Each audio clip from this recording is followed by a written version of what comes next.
துர்கை மகாசக்தி, லட்சுமி மகாசக்தி, வாணி மகாசக்தி, அங்காளி மகாசக்தி, எல்லாம் வல்ல அம்மையப்பருடைய திருவருளினாலே இந்த பரசுராமர் சேத்திரத்திலே இன்றைக்கு ஏதோ சில விசமிகள் செய்த நல்ல காரியத்தினால் இன்றைக்கு இவ்வளவு தர்மாச்சாரியார்கள், சிறப்புமிக்க செயல் வீரர்கள் எல்லாம் ஒன்று கூடக்கூடிய இந்த நல்ல நிகழ்ச்சியை பார்க்கின்றோம். வையத்துள் வாழ்வாங்கு வாழ்ந்தால் வானுலகில் தெய்வத்துள் வைக்கப்படும் என்பார் திருவள்ளுவர். இந்த பூமியிலே மனிதராக பிறந்து தெய்வமாக மாறிய பெருமை மாதா அமிர்தானந்தமாயி அவர்களுக்கு உரியது. அது மட்டுமல்ல, இந்த பரசுராமர் சேத்திரத்தை இங்கே இருக்கக்கூடிய இந்து அமைப்புகள், RSS, விஸ்வ இந்து பரிஷத் மற்றும் இங்கே சிறப்பாக பணியாற்றி கொண்டிருக்கக்கூடிய SNPP, KPMS, இன்னும் பல்வேறு விதமான இந்து அமைப்புகள், இவர்கள் எல்லாம் இல்லாவிட்டால் இந்த தேசத்தையே பரசுராமர் சேத்திரத்தை பாவிகளுடைய சேத்திரமாக மாற்றியிருப்பார்கள் சண்டாளர்கள். அந்த வகையிலே இன்றைக்கு கேரளத்திலே உலகத்திலேயே அதிகமாக மக்கள் கூடக்கூடிய பக்தி மார்க்கமான இடம் என்று எது என்று கேட்டால் கேரளத்தில் இருக்கின்ற சபரிமலைதான்.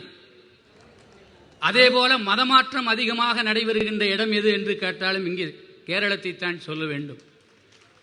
அப்படி மதமாற்றம் நடைபெறுகின்ற இந்த பூமியிலே எத்தனை பேர் மதம் மாறி இருக்கிறார்களோ அத்தனை பேருக்கு ஈடாக மேலை நாட்டில் இருக்கக்கூடிய அத்தனை பேரையும் இந்து மதத்துக்கு கொண்டு வந்த பெருமை மாதா அமிர்தானந்தமாயி அவர்களுக்குத்தான்.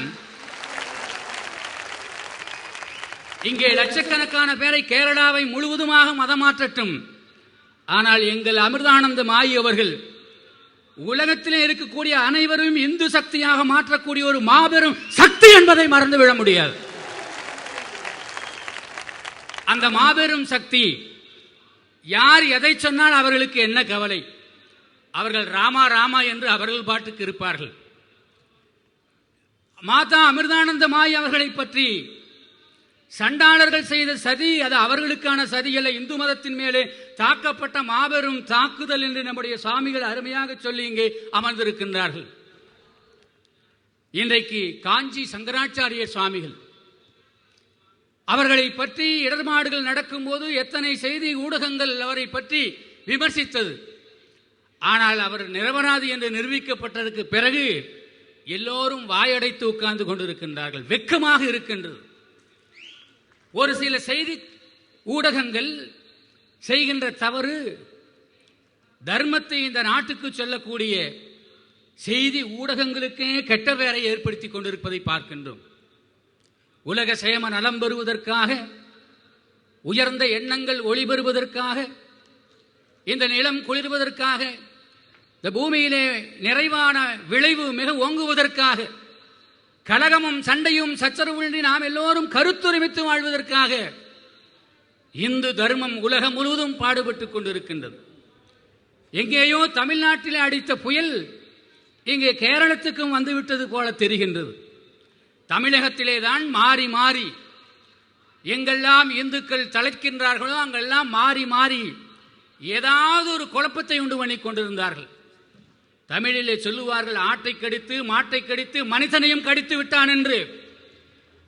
அதுபோலத்தான் சின்ன சின்ன ஆன்மீக விஷயங்களை எல்லாம் பெரிதாக்கியவர்கள் இன்றைக்கு உலகமே தெய்வீகமாக நினைக்கக்கூடிய மாதா அமிர்தானந்தமாயி அவர்கள் மீது இன்னைக்கு களங்கம் சுமத்தி கொண்டிருக்கின்றார்கள். சொல்லிடுங்களா? பக்கத்திலே கடல் இருப்பதை பார்க்கின்றோம். ஆனால் இங்கே முன்னாலே கூடியிருக்கின்ற மக்களோ இடமில்லாமல் வெறும் தலைகள் மாத்திரம்தான் தெரிகிறது. இப்படிப்பட்ட ஒரு நெருக்கமான கூட்டம் அரசியல் அமைப்புகளுக்கு இருக்கிறதோ இல்லையோ என்று தெரியவில்லை. ஆனால் மாதா அமிர்தானந்தமாயி என்று சொன்ன உடனே லட்சோப லட்ச மக்கள் இங்கே கூடியிருக்கின்ற அருமையான ஒரு நல்ல காட்சியை பார்க்கின்றோம். இது மாதிரி சதி திட்டங்களை முறியடிக்குவதற்காக இந்துக்களாக இருக்கக்கூடிய நம்முடைய மனதிலே இருக்கக்கூடிய தாமரை மலர வேண்டும். நம்முடைய மனதிலே தாமரை எப்பொழுது மலர்கிறதோ அப்பொழுது இந்த நாட்டுக்கு நல்ல காலம் ஏற்படும் என்பதிலே எந்த விதத்திலும் மாறுபாடு இல்லை. அந்த வகையில் இன்றைய தினம் இந்த அருமையான ஏற்பாடு நம்முடைய செயல் வீரர், RSS செயல் வீரர்கள், VHP செயல் வீரர்கள், இன்னும் பல ஜாதி அமைப்புகளை சேர்ந்திருக்கக்கூடிய அருமையான பெருமக்கள், சாது சன்னியாசிகள், தாய்மார்கள், பெரியோர்கள், குழந்தைகள் என்று லட்சோப லட்ச மக்கள் இந்த தேர்தல் சமயத்திலும் கூட தர்மத்தை நிலைநாட்டுவதற்காக காவி கொடியை கையிலே ஏந்தி வந்திருக்கிறீர்களே, இந்த நாட்டினுடைய பெருமை உலகத்திலே எவனாலும் அழிக்கப்பட முடியாது. கல் தோன்றி மண் தோன்றா காலத்துக்கு முன்னாலே தோன்றி இந்த இந்து தர்மம் தழைத்துக் கொண்டே இருக்கும். இந்து தர்மத்தை இது போன்ற ஒரு பத்திரிகைகள் மூலமாகவோ அல்லது ஒரு புத்தகத்தின் மூலமாகவோ இந்து தர்மத்தை எவனாலும் இழிவுபடுத்த முடியாது.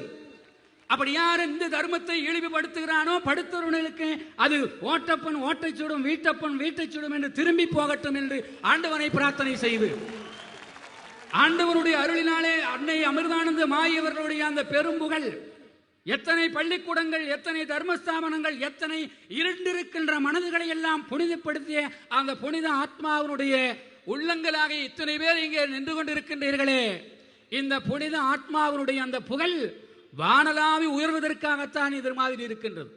தங்கம் இருக்கிறது என்று சொன்னால் தங்கத்தை நெருப்பிலே இட்டால் அது மீண்டும் பிரகாசிப்பதை போல மாதா அமிர்தானந்தமாயி அவர்கள் மேலே ஒரு சிறிய தூசு படிந்திருக்கிறது. அந்த தூசை நீங்கள் அகற்றுவதற்காக எங்கள் அச்சோபலட்சம் மேற் கூடியிருக்கின்றீர்களே, உங்களை வணங்குகின்றேன், வாழ்த்துகின்றேன். நிறைய பேர் மேடையிலே பேச இருக்கின்ற காரணத்தினாலே என்னுடைய உரையை நிறைவு செய்து உலக சேம நலம் பெறட்டும், உயர்ந்த எண்ணங்கள் ஒளி பெறட்டும், நிலம் குளிரட்டும், மழை பொழியட்டும், உங்கள் மனதிலே தாமரை மலரட்டும்.